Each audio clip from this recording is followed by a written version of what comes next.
Hey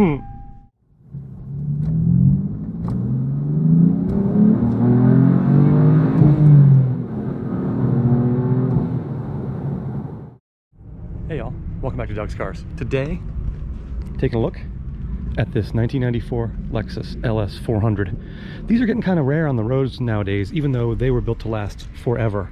And it's unfortunate that they are, because they're amazing cars and incredibly groundbreaking for their time. I remember first seeing these in like October of 1989, which is when my dad was looking at a Mercedes W124 300E, and these had just come out. These were 1990 models. They were brand new. Literally, the dealer had one in the showroom, that's it.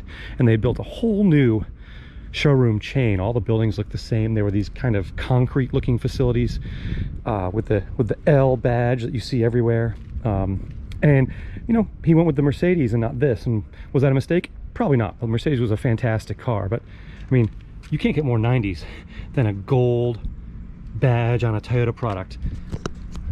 They were just on everything back then. This is a 94, but this is still basically identical other than the wheels to the 1990 model that came out. Looks like an S-Class because, well, that wasn't too far from their target. You've got a 4-liter V8 under the hood with 250 horsepower, and while this hood has probably seen better days, when opened in the commercials, they would stack champagne glasses and start the engine, and the vibrations were so minimal that they wouldn't fall over. This car was designed with luxury in mind, and not luxury today, which is going around the Nürburgring and having just the most incredible technological experience possible. This car is quiet, comfortable, and absolutely old school luxurious.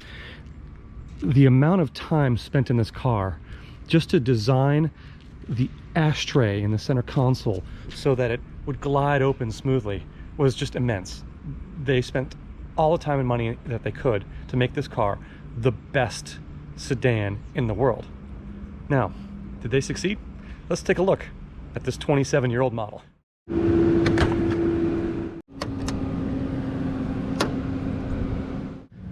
Here you have the 1UZ FE Toyota 4-cam 32-valve 4-liter V8 with 250 horsepower, and the addition of the traction control system, which was super high-tech for 1994.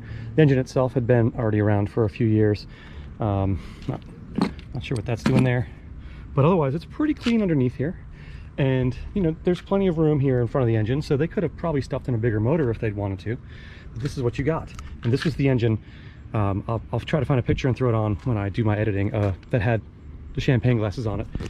If you have watched Tavares recently, he has the 1,000,000-mile Lexus that he has been taking to 1,000,000 miles, and he posted that they tried to do the same thing, and he was, you know, pouring champagne or something in those glasses in the 1,000,000-mile one. This is a 250,000-mile Lexus, because that's about how many miles are on this.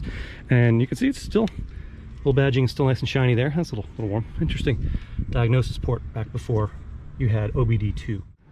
So this is the key, which you can already see is kind of cool. It's got gold on it, but it also has this little tiny button. And that is actually the keyless entry. That's how you unlock the car. How cool is that? This is pretty small, even for today, let alone 1994. When you get inside, you can see, you know, you've got wood trim, you've got leather everywhere, you've got carpeting on the door that's, you know, peeling a bit. But as Dick Motors pointed out in his video, this actually controls the height of the seat belt here, which does work. You got all the power seat controls down here, usual back and forth. You've got the foot mounted parking brake, trunk release, gas door release, and you know, tilt away steering wheel. You've got phone controls here for the phone, and then when you step inside, you can see here's the ashtray I was talking about. And this one is kind of mildly broken because if I do this, oh, that happens, and that's not supposed to happen. It was supposed to be beautifully damped so that it kind of went like that, but it doesn't happen like that anymore. Unfortunately, we've got an aftermarket stereo, of course, because this is an old car. And then you've got usual climate controls here. I think these have burned out, which is very common in these, that these look like, you know, an old school calculator. You've got a tiny little glove box here underneath the airbag, and I believe this has the original window sticker in it. It does. So we have the 94 here, $56,000. This was delivered to Lexus of Massapequa up on Long Island, Massapequa Park. So this was a Long Island car, which is probably why it doesn't have much rust on it, because they don't use salt there, they use beach sand in the winter. So yeah, we've got memory system was optional, the CD auto changer was optional, the sunroof was optional, the traction control system was optional, the carpeted floor mats, wheel locks, and carpeted trunk mat were also optional, bringing this to the $56,000 total. And this is the owner's manual in a luxury car. It's what, 240-ish pages long. Nowadays you get a leather binder that is this thick with like 6 different things in it telling you about everything from the infotainment system to how you're supposed to take it to the dealer to change light bulbs, because they don't want you to do that on your own anymore, because crazy. But this interior has held up amazingly well. This car has, like I said, basically 250,000 miles on it, and it looks fantastic. Look at the seat. I don't think this has been recovered. I really don't, because it looks like the leather in all of the rest of the car. I mean, maybe it has, because this feels different, but I don't know. Ashtrays everywhere. Speakers and carpeting in the door. Oh, the carpeting in the door back here is in really nice shape. Nicely sculpted rear seat, so you kind of sit like you're in a bucket seat. Nice big armrest, and if I hop in the back, which I of course fit even behind my driving position, you can see we have a rear seat climate vents, which you can turn on and off. You've got, you know, pouches here back for maps or whatever. Got rear seat reading lamps, which don't work, but again, old car. But this is a comfortable place to be. You could easily ride back here, not even as captain of industry, but just as, you know, a kid in your dad's nice Lexus going somewhere. And yeah, this is a nice car to be in, even 27 years on. You know, I never ever got to drive one of these. I don't think I've ever even ridden in one of these. So I think what we need to do next is I need to start this up with this cool key and take this LS400 for my maiden voyage in one. I mean, I've been waiting since 1989, and I was way too young to drive one back then. Let's check it out. Another really cool component in these cars is a gauge cluster. Now I'm going to try to get in here so I can, you can actually kind of see the needles and the Prindle indicator there in the center. But when I turn the car on, the electro-luminescent gauges will come to life. Oh, look at that. That is so cool. And it's hard to tell here, but they're 3-dimensional. The thing that says track is actually like 2 inches into the dashboard. I know Doug DeMuro's been talking about some Genesis models that are 3-dimensional, and you can't see them on camera, which you definitely can't make it out. And I know you can't either on this, but rest assured that track light is way in there. This is a 3D gauge cluster in 1994, and this is one of the last model years for this model. This came out in 1990, or really 89, as I said. So really high-tech stuff. And as you can see, 226, oh yeah, of course it's an LED, so it's flashing like crazy. 226,832 miles. All right, let's go get this camera mounted up to the windshield here, and we'll go for a drive. Safety third, as always. All right, seatbelt on. Maiden voyage. Of course, I got to turn the car around, so I don't get to have too much fun, because there's a van parked here. It has a nice rumble to it. That's kind of unexpected, and maybe that's not stock, but as far as I know, it is. I mean, it sounds good. I don't know if the camera can pick that up. I hope it can. It sounds good, like a V8 should. And you know, Japanese manufacturers hadn't made a lot of V8 cars at this time.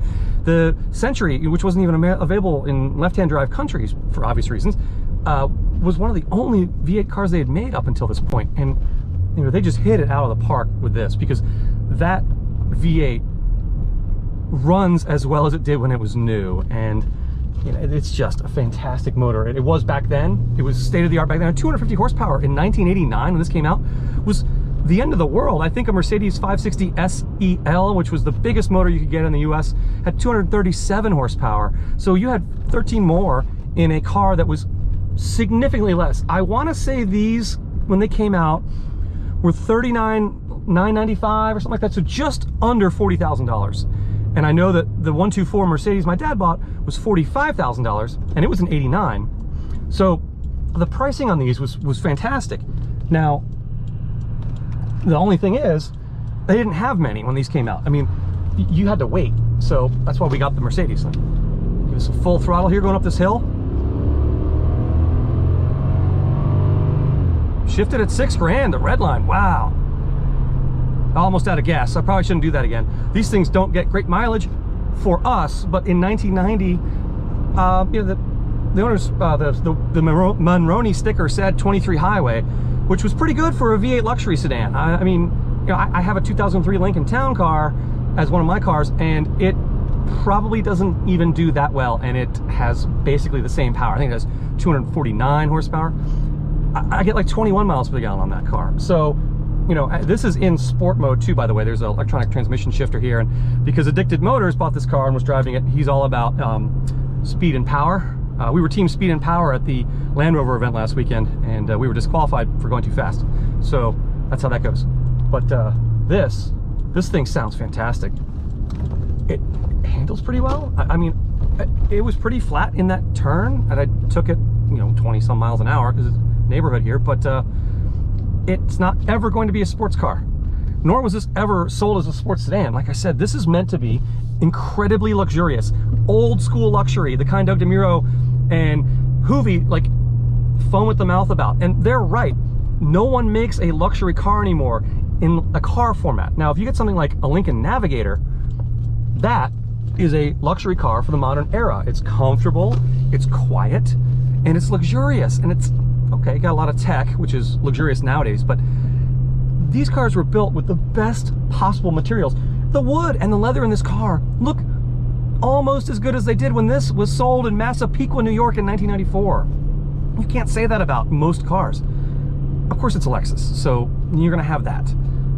They are gonna choose better materials, and I hope they still do, because I really don't have a lot of experience with driving or riding in Lexus products.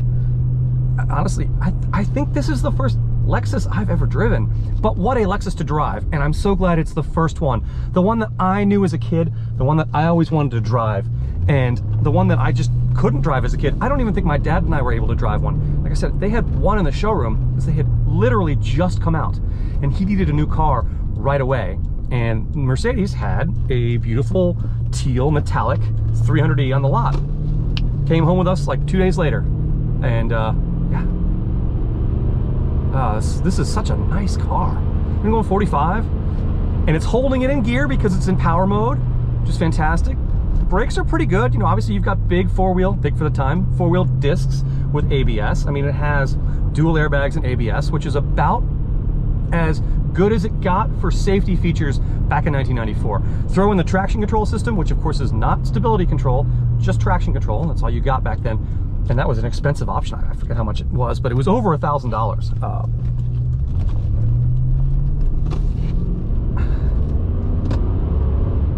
yeah. This is a nice car. I can't even imagine how cool this must have been when it was brand new, being driven off the showroom floor, when it didn't have something over here making a little rattle, and you know, when everything was just perfect. Been made to the best standard. This was the standard of the world. Cadillac had it in the 50s and 60s, absolutely. They had cold air conditioning, functioning power windows, great transmissions, good motors, things that Rolls-Royce didn't really have at the time. They just had the name. But Cadillac was the standard of the world. But when this car came out, they took that bar to the next level, and you had people like Mercedes going, we now have to make things to the level of Lexus. They also got into a cost-cutting issue, but that's a different story. But this definitely fit right in between that sweet spot of the W124 E-Class and the W126 S-Class at Mercedes, size-wise, power-wise, everything. But it undercut them by so much. It's like Genesis now. And I think Genesis now is where Lexus was back then.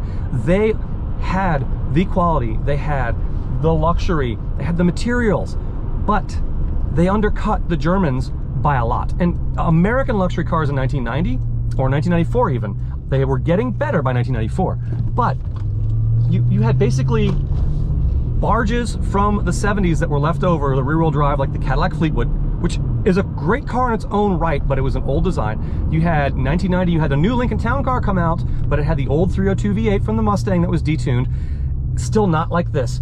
And then everything else was a little front-wheel drive. Like the DeVilles were front-wheel drive, the Sevilles were front-wheel drive, the Eldorados, the Continental. I don't think there was a Continental 90. Yeah, there was. The Taurus Sable-based Continental with the 3.8 liter V6. I mean, nothing made in America came close to this. They didn't have the power back then, and not until the Northstar came out with 300 horsepower, and those were put in the front-wheel drive cars. There's nothing like a rear-wheel drive car. A luxury car, you're paying extra for it. Why not make it rear-wheel drive? I mean, I don't like front-wheel drive cars to begin with, because that's who I am. I also really prefer manual transmissions because I'm old. This is, you know, not a manual, but this is luxury car. It should be rear-wheel drive.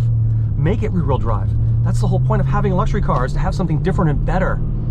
You don't have to be better than everyone, but you can have a better car than some people. And the baby Lexus at the time was basically a tarted up Camry, which was a front-wheel drive 2.5 liter V6. And it was just nowhere near this in terms of panache, in terms of, yeah, it was just a fancy Camry with some wood trim. Was it an excellent car? Of course, but it was kind of, whereas this, you had the V8, you had rear-wheel drive. I really, really liked these when they came out. And, you know, this was a totally unknown market segment. You had Acura with their, again, very nice, but they were basically front-wheel drive Accords with slightly better styling, in my opinion, with V6s, silky smooth V6s and manual transmissions, some of those. But they never, ever got to this level. They've never made a rear-wheel drive sedan. They've never made a V8 sedan. They've had some wonderful success with, you know, like the NSX and all that, but like, that's a totally different kind of car. They just never competed on this level. And when this car came out in '89, we still hadn't got the Infiniti Q45, which was Nissan's version of a rear-wheel drive luxury sedan for their luxury brand.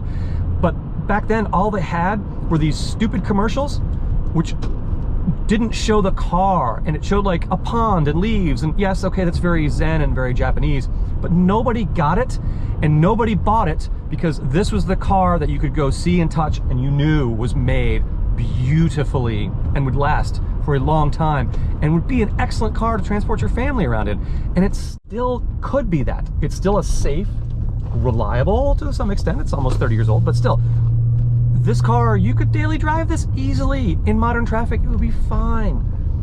I mean, there's a couple little things you'd want to address, but you know, it's a used car, and these are not expensive. You can pick these up for under $5 in pretty decent shape. Maybe put new tires and do some preventative maintenance, and you've got a great car for a few grand, and you don't have to spend 50 grand on it, or 80 or whatever these cost now, and they don't even come with V8s anymore. So, you know, what's the point? So anyway, thanks for coming along on this. I'm gonna pull over. I want to show the trunk because there's some cool things in there. I'll give you my closing thoughts, and we'll call this one done. Still can't get over how cool the gold is. I mean, it was so tacky back then, and I still think it is, but it's age appropriate. Also age appropriate. These chrome spats, oh yeah, that's full of nastiness, were actually on the wheel arches here, and of course they were hiding some of that rust there. Also incredibly tacky, but they are age appropriate for the car. But look at the attention to detail in here. This is like mouse fur soft, like GM velour upholstery in the 80s soft. Even have these like Velcro doors to access the lights and replace the bulbs that are here. I mean, like, this is, everything is made to be quiet and serene. And you've got this awesome toolkit over here, which is, you know, when are you ever going to use this? It's a Lexus. No, none of this stuff has ever even been out. This is probably the first time this screwdriver that actually says Lexus on it has been out. I mean, certainly the wrenches have never been out. No one's ever going to use those. And then over here, you've got a first aid kit. And see if we can open this. Yeah, I don't think this burn cream is going to be too good anymore, but some of the stuff in here might work. Insect sting relief, because that's something you get in a car. But yeah, really, really cool. And then below it, you got your CD changer, which is massive. I doubt it works because the irregular stereo is not in there, and that's probably where it got power from. And then of course, underneath this trunk mat, which was extra money, and this trunk mat, you've got, oh wow, there's no CDs in it. Old school flashlight, wow, that takes me back. That's cheap. And then the spares down there. But everything is just beautifully lined and soft, and I mean, everything is, even up here where the subwoofer, that is a subwoofer up there, is like, it's just made to I mean, like, money was no object. You can see there's a subwoofer grill that's faded, and Mercedes was starting to make things to cut costs at this point, and Lexus just won that battle. So I hope you really enjoyed this look into the Lexus LS400. It's a 1994, and it's all black, which is really cool, although my personal favorite is black with tan interior. So if I come across one of those, maybe I'll take a look at it, because I really enjoyed driving this thing. So once again, thanks y'all so much for watching Doug's Cars. You watching this makes all this possible. I am so appreciative of everyone. Feel free to comment below if you like this. If not, also, I'm sure you'll let me know. Please hit subscribe if you've not already done that, because that helps me as well. And once again, thanks so much for watching Doug's Cars. Have a great day.